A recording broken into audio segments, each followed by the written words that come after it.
my channel. This is Nicole with Made from Scrap. I am going to make a project, a remake project with you all of a candy box, and this is a current swap that is going on at Country Craft Creations on the swap group that they have, and it's very easy to make. So let's get to it. We need one piece of cardstock that measures 7 3/4 inches wide by 8.5 inches tall. So this is a great project to use with your 8.5 by 11 paper. Then we are going to take that and put it in our scoreboard with the 8.5 inches at the top, and you're going to go ahead and score that at 4 inches and 4.5 inches. Then set that aside. Then you need one piece of cardstock that measures 9.5 inches by 4.5 inches. And with the 9.5 inches at the top, you're going to score that at 1/2 inch and 1 inch. And you're going to rotate it 90 degrees so that you have the 4.5 inches at the top. And you're going to score it again at 1/2 inch and then 1 inch. And then rotate it the same way, the same direction, another 1/4 turn, so that you have the 9.5 inches at the top once again, and then you're going to score it again at 1/2 inch and 1 inch. This is going to be a box pocket, so this is when you see all of these score lines, just like so. Okay, and then you're going to need one additional piece that measures just shy, you want it to be just shy of 7.5 inches and width, and then 1.5 inches. So I'm going to go ahead and cut off just a slight teensy little bit.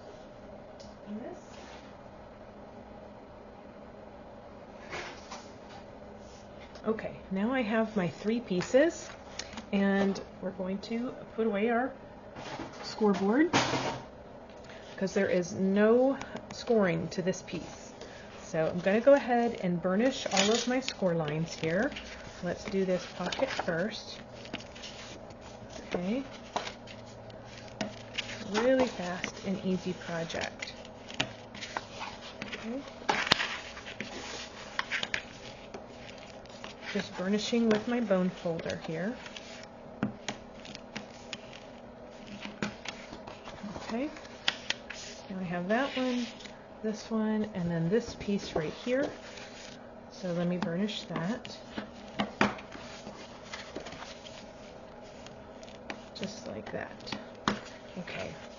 On this piece that measures the 7 3/4 inches wide, I'm going to go ahead and round my corners. So just like that, only on one side. Okay. So this is going to be my top piece. I decided I wanted to round the corners. That's not, you don't have to, but I like the way it looks. And then I'm going to take my scissors, and on this pocket piece, we're going to go ahead and we're going to cut. Let me see. Yeah, we're going to cut up like this. I'm going to cut out that score, the width of that score line right there. Okay. This is going to end up going over, so I'm going to also cut off that piece. And then one more thing I want to go ahead and do is cut this corner out, just like that. Okay? I'm going to just trim up the bottom of this ever so slightly, just like that. And then I'm going to come over here to this other side and do exactly the same thing. Let me cut off these bottom 2 squares. Like that, and then I'm going to cut out this outer small square, and then I'm going to cut up from the bottom and just cut out the width of that score line right there. Okay, let me trim off the bottom just a hair. Okay, now we have our box piece. So this is going to get tucked underneath just like this. The tab is going to come up, and then that tab is actually going to glue to this 1/2 inch strip here, and then you're going to glue this bottom piece to the side, just like that. Okay, so let's go ahead and do that. I'm going to I'm going to go ahead and fold both of my tabs up, and I'm going to grab my art glitter glue here. So I'm going to go ahead and put a little bit of art glitter glue there. I'm just gluing that tab right to that bottom piece. You can see this like that. I'm just going to hold it with a little clip here. I think I might need my longer paper clips. Let me grab that. Okay, do that with this side as well.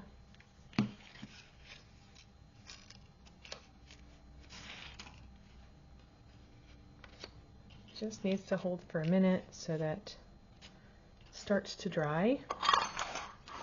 Okay. After you have that, make sure to fold in your sides, and we're going to glue that little tiny corner there down.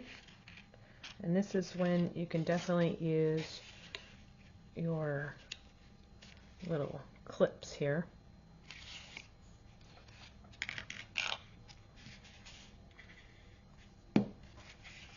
Clothespins, that is.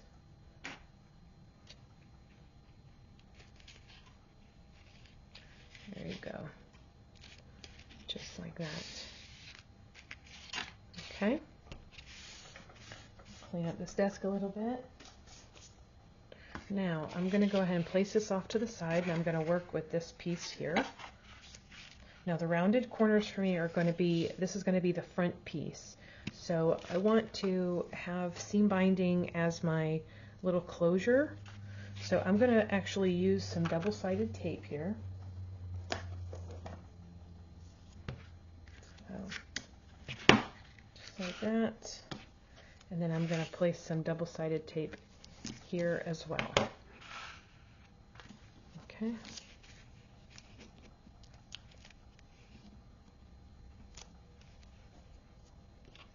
All right.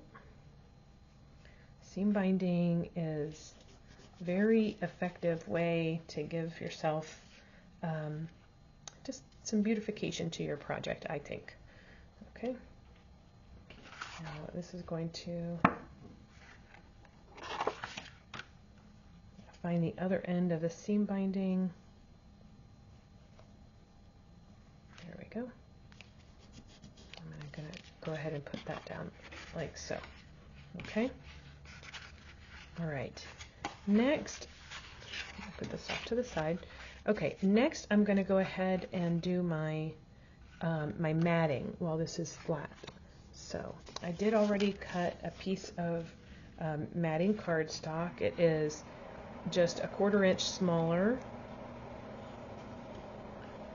than the width of the paper.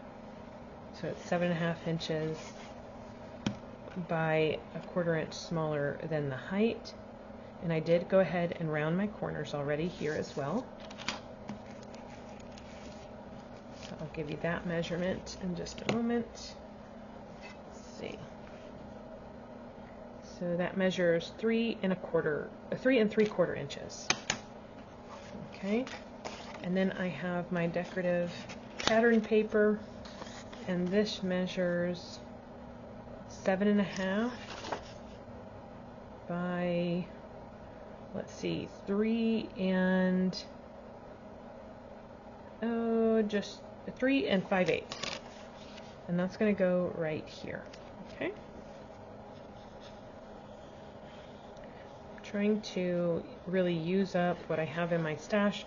So I had started projects using this Sweetheart paper that I've had for a long time. That is an artisan paper collection. This is this one right here. Okay, so now I have that. And then this is going to be the back, so I'm going to place this down like so.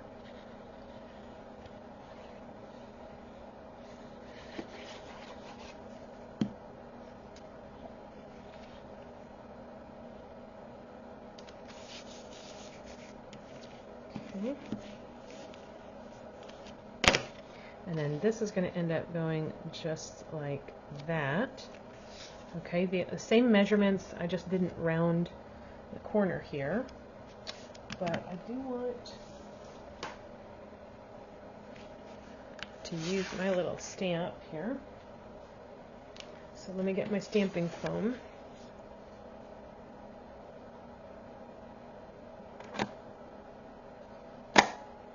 There we go.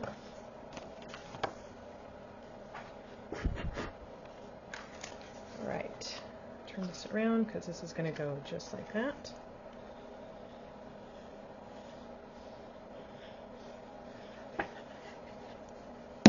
Oopsie. All right. Sorry about that noise. I do have the heater running, so you'll hear it kick on every once in a while. But it's winter. All right, so that is the back. So now I'm going to go ahead and open this up, and I'm going to go ahead and place my pieces that I've pre-cut. Now this is a personal preference. If you want your decorative paper to cover up these sides, then you're going to want to trim your decorative paper down a little bit. Otherwise, you can put your decorative paper down first, which is what I'm going to do.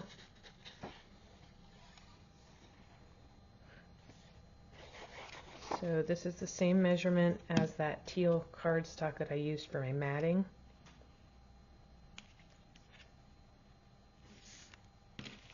There we go. This is going to go here.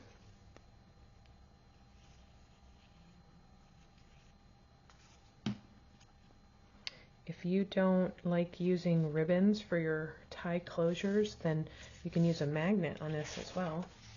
And now this is going to go right here, but I do need to round my corners. So I'm using this We Are Memory Keepers, and I'm using the 7mm side for the rounding. And remember, these measure, so it's actually just an 1/8 of an inch smaller. So this is 3 7/8 inches by 7 5/8 inches. So that was the size of my teal cardstock as well. I think I told you wrong. But I don't usually measure when I cut my pattern paper anyhow. I just lay it down on top of my project and use a pencil to go ahead and mark where I'm going to cut. Well, less stressful that way. Okay, now I'm going to take these little clips off, and I'm going to place glue here, and this little pocket is going to go just like that. I am going to go ahead and place my paper here. So my pattern paper measures 7 3/8 inches by, let's see, 3 3/8 inches. So I'm going to place that right here.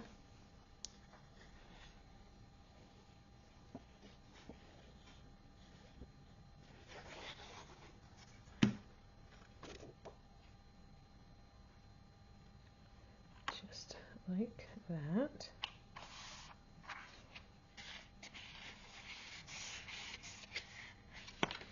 I'm just going to turn it over and give it a little burnish here. Make sure that glue is all spread out. Okay, and now I'll use some glue on these 1/2 inch tabs.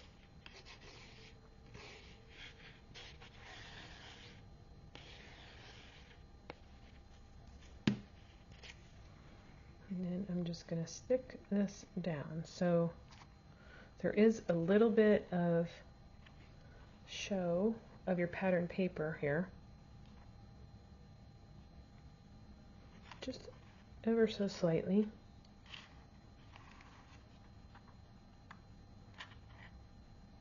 Okay. And I'm going to grab my little bone folder here and make sure that I burnish down those edges to the envelope, to the pocket, a square pocket.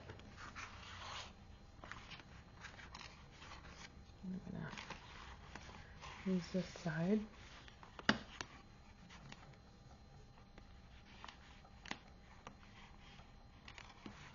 Okay. Isn't this adorable? All right, this is going to end up getting tied here.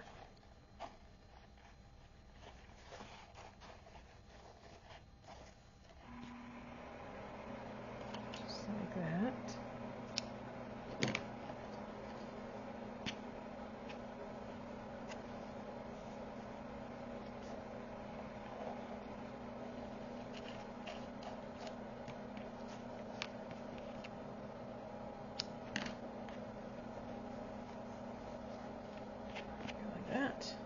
Okay, and now that last piece of cardstock, I'm going to place it right here. Okay, and then I had cut this little pattern piece just slightly smaller than that cardstock because this is going to be a little tuck spot.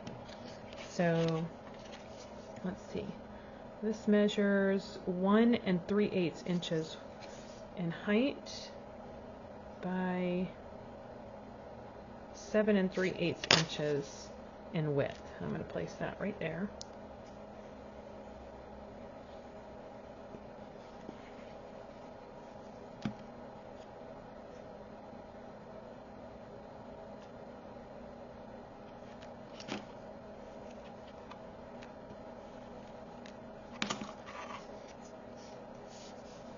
Okay. And now I'm just going to glue 3 sides of this to make a fun little pocket tuck spot.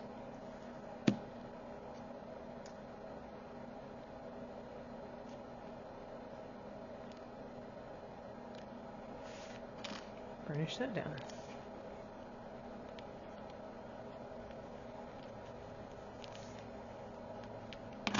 Okay. And that is the little candy box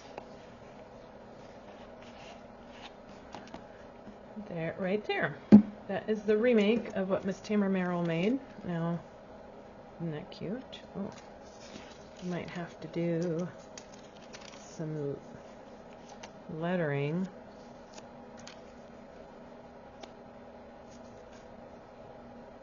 Spread love. Isn't that cute? Now I have to make some goodies to go in this box because for the swap that I'm doing, this is going to be some little die cuts. It's a die cut swap. So I hope that you enjoyed this tutorial, and make sure that you give some crafty love to Country Craft Creations. You can pick up plenty of papers there and lots of crafty goodies, as well as other fun tutorials on Country Craft Creations. So I look forward to seeing you back here and post projects in the Facebook group of Scrapbookers of Country Craft Creations. Oh, if you're going to ask me where these dies are from, these are actually Scrap Diva dies. So one is the Love album, mini album. I think this is from 2024. And then this little spread is also from Scrap Diva. I think, I gotta check real quick. Actually, no, I'm not going to tell you where this is from because I don't know what collection it's from. It is definitely a Scrap Diva die, but if you know, please leave me a comment below so I can put it with the correct die package that it's supposed to go with. But the reason I had pulled it out was I want to use it with this jam jar shaker set, and I'm thinking of making a few of these, right? Jam jars so I can put them in with my swap. So anyway, like I said, if you know where this is from, please leave me a comment below. Anyway, and give me a thumbs up on this video if you like this quick and fun tutorial project. It's not my design, but I did want to remake it. Okay, everybody, have a good evening, and until next time, happy scrapping, you all. Bye.